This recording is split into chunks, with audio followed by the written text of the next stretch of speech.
All right, well, the campaign season plagued with a lot of drama with scandal after scandal rocking both campaigns. So how much will it impact the polls come Tuesday? Well, here to weigh in, Democratic strategist, our good friend Chuck Rocha, and the managing editor of the Washington Free Beacon, Aaron McLean. Nice to see both of you this morning, bright and early. Chuck, you know, it's interesting. You look at these last few days where Hillary Clinton is spending her time. Philadelphia, Tim Kaine going to Virginia. Do they smell some big trouble? Well, you don't leave any stone left unturned here at the end. And luckily, she got a whole stable full of surrogates that she can send all over the place. But let's talk about Michigan in particular. I'll take you back to the primary where she was up like 8 points the day before election. I worked for Bernie. We went in there and we won that race. Michigan is very volatile. And in these places, you don't want to take anything for granted, especially if you've been gone for a while. My firm, we did 1 million contacts yesterday. There's lots of people like my firm who are talking to Democrats all over the country. But some of them may feel neglected that they haven't seen her or she hadn't been around or she hadn't been running any TV advertisement. And then with the momentum of Trump, you don't want to take anything for granted. Absolutely. You look at just her visiting Pennsylvania last night. I mean, that 2 weeks ago wasn't really even in play, Aaron. Some people are calling it maybe the Comey effect, where you look at how much has changed so quickly in just the past 2 weeks. Do you think there's something to that?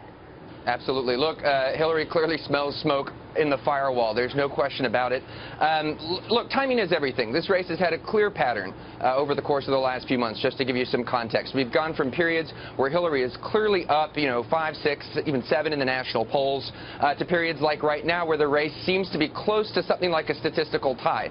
If the race continued from now on for the next few weeks, it might swing back in Hillary's favor. So the question is, are we past the turning point in a way that the polls haven't reflected, or is Donald Trump peaking right at the right moment? And of course Comey's letter played a role in that.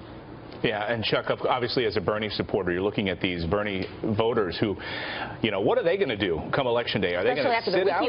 Yeah, are they going to sit out? They're going to say, you know what, this is not the person that I then moved my vote from Bernie to Hillary. Donald Trump seems to be closing the gap in some of these blue states. As we take a look at this map, this latest map this morning, Florida, Pennsylvania, Michigan, and there's even some rumblings this morning of Minnesota and whether the Trump campaign would head out there.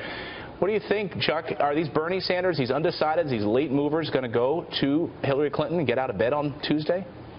So the recent polling would suggest that around 70–75% of them has said via polling that they would support her. But what polling doesn't tell you is it's a mathematical equation based off of a predictive turnout model. That sounds like a bunch of fancy words coming from a guy in a cowboy hat. But what it actually means is they don't know about down ballot, about these young people who only use their cell phones. This youth vote, this millennial vote who love Bernie Sanders, that's the big unknown about will they get up and go. Yeah, but Chuck, you've seen the group of people she's had hanging out with her the last few days. I mean, Katy Perry, Beyonce. I don't know if you've heard. Jay-Z, I mean, aren't they going to help?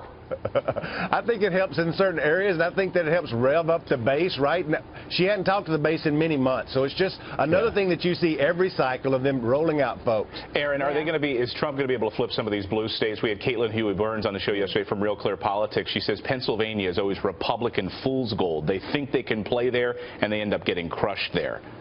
I think at this point some of these states are just literally too close to call. Pennsylvania, I think, still leans in the direction of Hillary.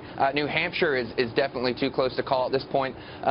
Chuck takes a very sanguine view of the movement on the Hillary campaign in Michigan right now. I would like to see the Clinton campaign's internal polling that's sending Hillary and President Obama to Michigan on Monday. I'd like to see the polling that's sending Tim Kaine to Virginia on Monday. These are not confident moves. Right, very interesting. And ultimately, Chuck, you know this, it may all come down to the state of Florida. What's going to happen there?